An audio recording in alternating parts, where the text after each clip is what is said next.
guys, welcome back to my channel. It's me, Sylvia, here on Teacher Sunflower, and my co-host, Pookie. So today we're going to be talking about birth control and the impact it can have on women.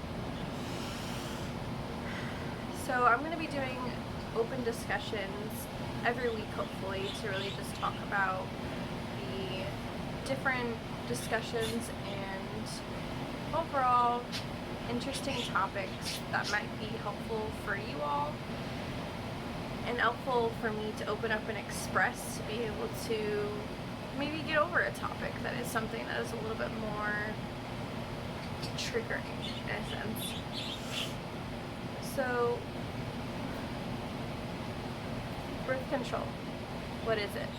As many of you guys know, as you women and men know, birth control helps prevent against pregnancy. But I want to talk about a birth control scare and kind of the experience that I went through growing up through the system of birth control as a woman. When I first started being sexually active, I was on the pill because that's like the easiest thing, the most convenient. Your gynecologist really talks about. The pill gave me rapid mood swings, rapid acne, breakouts, crazy little hormonal fluctuations. So I got off the pill, and plus the pill was really hard to stay consistent for the same exact time of day every day. So I did not like it for that benefit. After that, I decided to try the Nexplanon. The Nexplanon was a little bar that I put in my arm. I still have the scar. And the idea is that the bar Nexplanon is supposed to secrete a certain amount of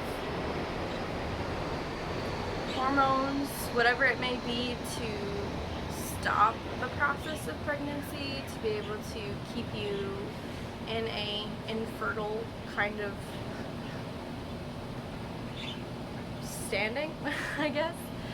So the Nexplanon was not only terrible with the mood swings like the pill was and the hormonal fluctuations, but it also, I had straight up bleeding and spotting for 6 months.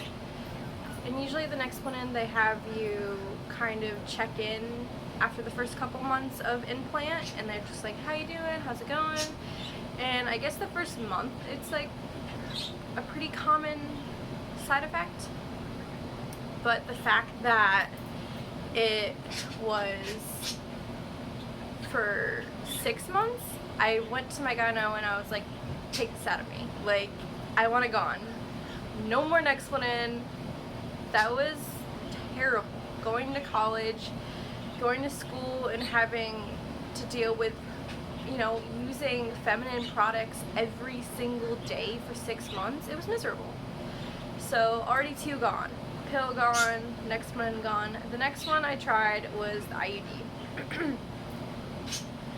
So the IUD was a decision because I was really in a significant relationship with someone that I was with in college, and we kind of were very frequent with our sexual activity, so we didn't really want to risk anything, and the IUD was supposed to be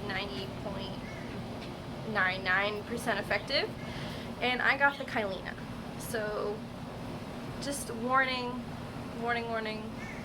before you get the Kyleena, think about the 1% chance, because usually they say like a 99.9%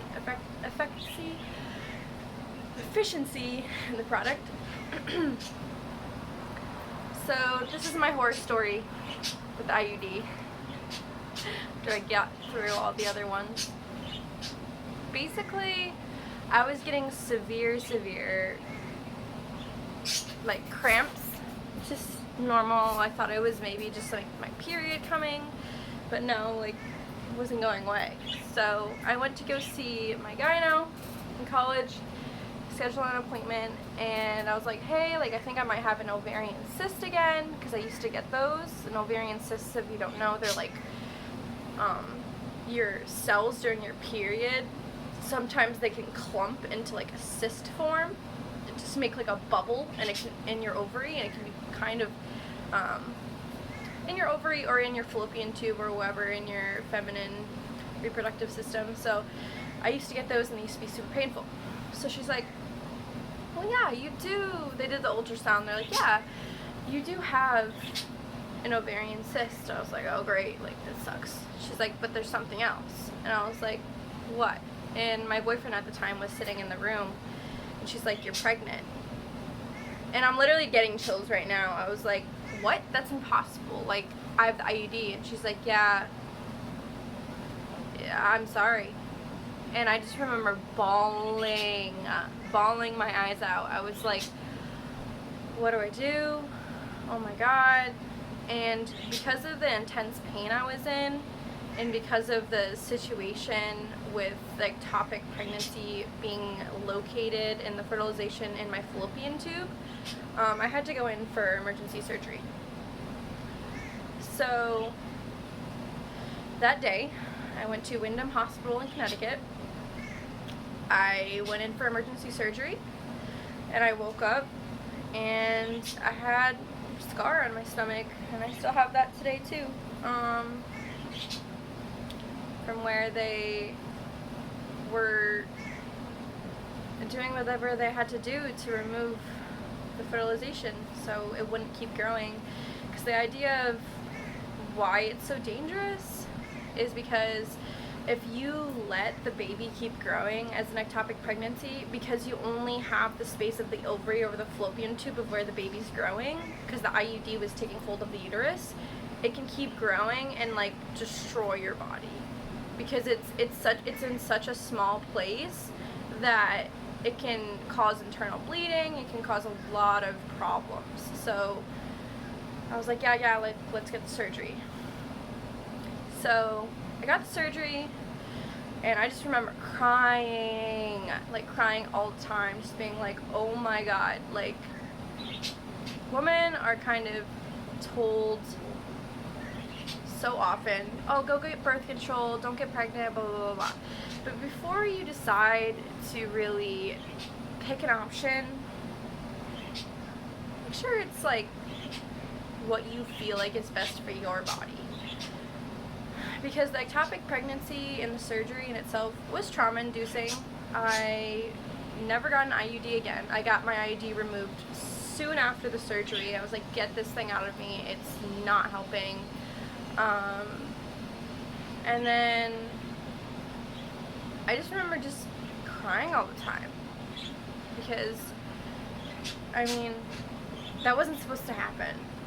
I was in such a mental cloud, a dark mental space because of this incident, that I actually didn't even feel like reporting to Kylina until like a year and a half later, and they said it was too late, and like it didn't really, like, they couldn't really do anything about it because there still was that 1% chance. And I was like, come on, like, my life was destroyed in a way. I mean, I was in college and just trying to, you know, live in my relationship, live with school, and for this to happen, it was really life-changing. Alright, so that is 3 birth controls down. Now we're on to number 4. So the fourth one is, I moved down to Florida. I'm with someone else now, and I decided to try Depo-Provera. And Depo is an injection. If you haven't had it before, every 3 months you get it. I was getting so many emotional swings. Like, I was crying all the time, I was getting bloated, I was getting acne, I was getting not overweight, but I was gaining, like, I gained about 20 pounds on it. So it was definitely not something that I really was happy that I got. But I stayed on it because I was like, well, I've tried them all. Tried the pill, wasn't consistent with it, so it wasn't really I wasn't willing to continue with that. Tried the next one on, constant bleeding for 6 months. tried the IUD, got pregnant, traumatized, and the Depo-Provera, super bloated, gaining weight, feeling icky. So I ended up stopping the Depo-Provera, and now I just use condoms. But for all of you women out there, I am so sorry that we are pushed to go through this birth control journey. It's not nearly as pushed for men to be on medications. I know it's starting to become a thing where guys kind of get on medications, but I know that it's a little bit of a touchy, wary subject. I don't blame guys, but at the same time, for us girls that have been dealing with it for generations, as being the ones that really have to take charge in this sexual protection, it's just really difficult, you know, because it's our bodies and we're dealing with so many different internal factors that go along with taking the birth control. So I wanted to share my story with you guys just to give you guys more awareness on women birth control and more of an understanding of how it can affect your body and how it can provide a lot of uneasiness and confidence issues and emotional mood swings. Us women, we already experience PMS, we already experience periods.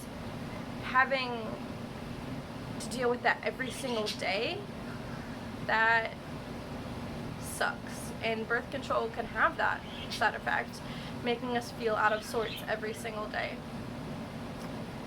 So I'm trying to go more of the holistic wellness route with just using condoms, and I don't think there's anything wrong with trying the other routes like I did. I would just say every body's different, every person's going to react differently, so just listen to your body and make sure that you are finding the best decision for you, because it can be life-changing. And I want to make sure that you guys don't have to be traumatized like I was. With that being said, thank you for joining my discussion talk today on the horror story of birth control for women. Peace and love, guys. Have a great day. Bye.